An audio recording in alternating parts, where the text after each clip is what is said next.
what is the high point have been in the last 12 to 24 months according to you? I don't think there is any one. I think there is a breadth of excitement across sectors, across cities, top cities, low tier. Uh, it really is a very, very broad story for India. So I think trying to pinpoint one or two sectors, industries, companies would actually be a mistake and miss the opportunity.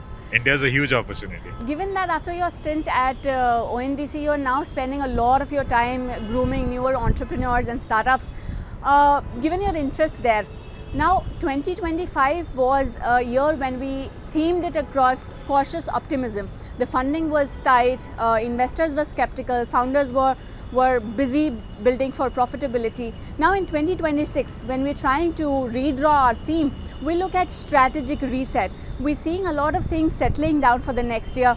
What would you say for the coming year? I think India should always be a case of sensible optimism, not cautious, because I think we have a lot of factors going for us as a country. Uh, no year is predictable. Right? It's not that you can always tell what's going to happen, because if that were, we wouldn't be needed. So the reason there are people who are running and shepherding companies is because things emerge, and as they emerge, you have to adapt to that. There should be some core long-term strategies that stay in place, but there should also be tactics that you can adopt and adapt to as you go along, depending on the circumstances. So I think India will remain an optimistic story for a while.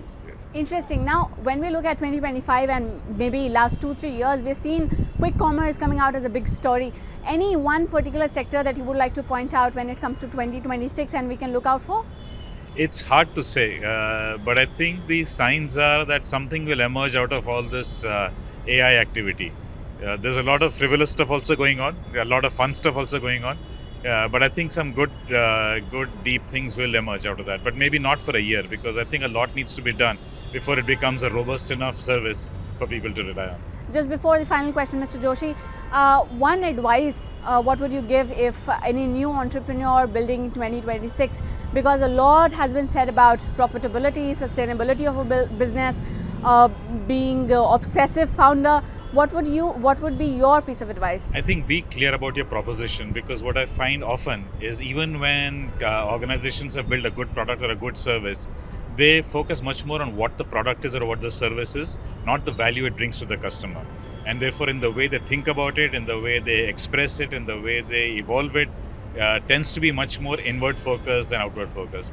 As long as you are making sure that you are centered on the people who are actually paying you for the product or service you're making, and everything that you're doing is making sure that that is a winning proposition. There is immense opportunity for every entrepreneur of every scale. I cannot let you go without asking about ONDC's story. You have spent immense time building it from scratch.